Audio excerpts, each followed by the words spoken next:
अस्सलाम वालेकुम वीवर्स, अवां ॾिसो पिया मुंहिंजो चैनल दरिया न्यूज़। आऊं आहियां सुभान खुश। वीवर्स, अॼु कुते ॾाण जे वाक़िअनि सबबि सिंध जे ॿिनि MPAs जी जेका मेंबरशिप आहे उहा मुअतल थी वई आहे। उहे MPAs आहिनि केरु ऐं सॼो जेको इहो मामिलो आहे, आख़िर कुते ॾाण जे वाक़िअनि सां MPA जो कहिड़ो तालुक़ु आहे, इन सॼे मामले ते अॼु गुफ़्तगू कंदासीं।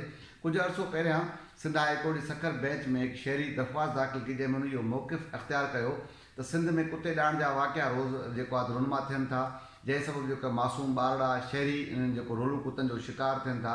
ऐं जॾहिं उहे शिकार थियण खां पोइ वरी अस्पतालनि जो रुख़ कनि था त अस्पतालनि अंदरि वैक्सीन जी जेका अणलभ आहे, जंहिं सबबु अक्सर माण्हू जेके ज़िंदगियूं पंहिंजूं विञाए वियनि था। ऐं केतिरा जेके वाक़िआ आहिनि उहे पंहिंजे सोशल मीडिया समेत नेशनल मीडिया ते रिपोर्ट थिया ऐं पाण अज़तनाक जेके मंज़र आहिनि उहे बि पाण ॾिठा। उन दरख़्वास्त खां पोइ Sindh high court Sukkur bench इहो फ़ैसिलो ॾिनो त हाणे जंहिं बि इलाइक़े में कुते ॾाण जो जेको वाक़ियो आहे उहो रिपोर्ट थियो त उन जेको तक जो MPA आहे, उन जेका मेंबरशिप आहे उहा ख़तमु कई वेंदी। अहिड़े फ़ैसिले खां पोइ जेको सरकारी वकील हो, उन इहो मौक़िफ़ अख़्तियार कयो त कुते ॾाण सां जेको आहे MPA जो कहिड़ो तालुक़ु आहे। त जज साहब जेका रिमार्क्स ॾिना उन इहो चयो त असांजो वात न खोलियो, असांखे सभु ख़बर आहे त जेके पैसा अचनि था, जेके फंड्स अचनि था, उहे कंहिं न वञनि था ऐं उहे किथे ख़र्च थियनि था। ऐं अहिड़े तरीक़े सां जेको फ़ैसिलो उहो बरक़रार रहियो।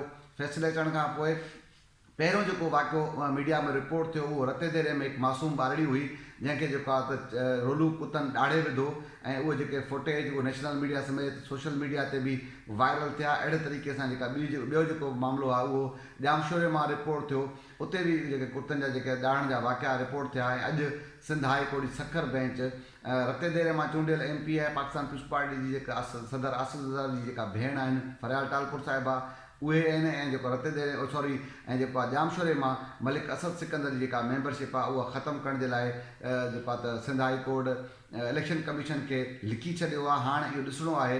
ऐं ॿिए तरफ़ ई सॼे जेके मामले ते सिंध हुकूमत जो मौक़िफ़ बि साम्हूं आयो आहे। जेको सूबाई वज़ीर आहिनि नासिर शाह साहिबु, उन्हनि इहो मौक़िफ़ अख़्तियार कयो आहे त असां जेके फ़ैसिले जी नज़रसानी अपील दाख़िल कंदासीं। हाणे ॾिसणो आहे त उन्हनि खे माफ़ी मिले थी या नथी मिले, इहो त बाद जो ई आहे। पर जॾहिं इहो हिकिड़ो वाज़े फ़ैसिलो आयो पहिरां त माण्हुनि खे मुमकिन आहे इहो डाउट हुजे त भई इन ते अमल दरामद न थींदो, पर हाणे जॾहिं उन ते अमल दरामद थियो आहे, हाणे ॾिसो इहो आहे त इन रोकथाम लाइ जेके MPAs आहिनि उहे कहिड़ा क़दम खणनि था।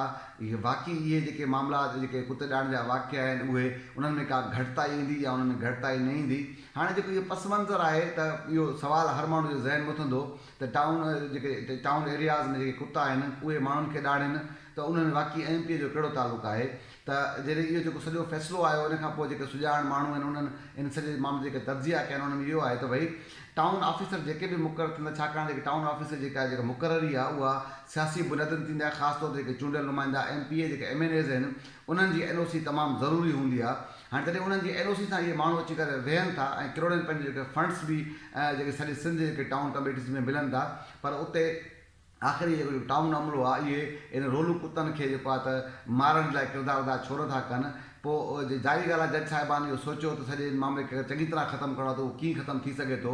उन्हनि इहो ई रस्तो अख़्तियार कयो, छाकाणि त जेके चूंडियल नुमाइंदनि जी NOC सां इहे जेके टाउन ऑफिसर वेहनि था ऐं जेको फंड जेके पैसा अचनि था उन्हनि जी सही नमूने सां उन्हनि जेको उन्हनि सरकारी पैसनि ते उहो कमु नथो थिए। ख़ासि तौर ते इहो हिकिड़ो वॾो इशू आहे त रोलू कुता सरेआम शहरनि में घुमनि था ऐं मासूम ॿारनि ऐं शहरनि खे ॾाढ़नि था। त MPAs जेके उन्हनि जेके टाउन ऑफिसरनि जी कनि माट नथा कनि, तंहिं करे जेको आहे सिंध हाई कोर्ट इहो फ़ैसिलो कयो त जेके मेन मुख आहिनि जेके सॼे जेके टाउन ऑफिसरनि जी मुक़ररी कनि था ऐं सॼे मामले खे बहितर तरीक़े सां हल कराए सघनि था, तंहिं करे हाई कोर्ट इहो फ़ैसिलो ॾिनो आहे। हाणे इहो ॾिसणो आहे त हाणे इन में जीअं मां पहिरियों चयो त केतिरी जेको आहे त इन में घटिताई थी थिए। जेके MPAs आहिनि उहे पंहिंजी मेंबरशिप बचाइण जे लाइ हाणे इन कुतनि जेके माराइण जे लाइ टाउन ऑफिसरनि खे कहिड़ियूं हिदायतूं ॾींदा या कहिड़ी हिकमत अमली अख़्तियार कंदा। मां जी पहिरियों इंट्रो में चयो त बदकिस्मती इहा बि आहे जॾहिं कुते ॾाण जा वाक़िआ थियनि था, उनखां पोइ जॾहिं शहरी अस्पताल में पहुचनि था त अस्पताल में बि सिंध जे ख़ासि तौर अस्पतालनि में इहा साॻी सूरत हाल आहे। उते जेके कुते ॾाण जेका वैक्सीन आहे उहा न आहे। अक्सर ईअं बि थियो आहे त माण्हुनि खे जेको आहे त जेके रोड हादसनि वारी जेके वैक्सीन आहे, जेके इंजेक्शन आहे, उहा लॻाए छॾनि था ऐं उनखां पोइ जो माण्हुनि जी हालत ख़राबु थिए थी। केतिरा ई अहिड़ा वाक़िआ थिया आहिनि। ख़ासि तौर कश्मीर में मज़ाहिबा जी हिकिड़ी छोकिरी हुई, उनखे जॾहिं कुते ॾाढ़ियो अस्पताल खणी विया वैक्सीन जे बजाए उनखे रोड हादसे जो इंजेक्शन लॻायो वियो ऐं कुझु अरसे खां पोइ मासूम जी जेका तबियत ख़राबु थी ऐं उहा जेके तव्हां जेके मंज़र आहिनि उहे पंहिंजी अखियुनि सां ॾिठा हुआ, इंतिहाई जेके अज़ियतनाक हुआ। अहिड़े तरीक़े सां लाड़काणे में हिकिड़ो वाक़ियो थियो जेको नौजवान हो पंहिंजी माउ जे साम्हूं जेको तड़पे पियो, जेका सोशल मीडिया ते उन जेका वीडियो हुई उहा वायरल थी।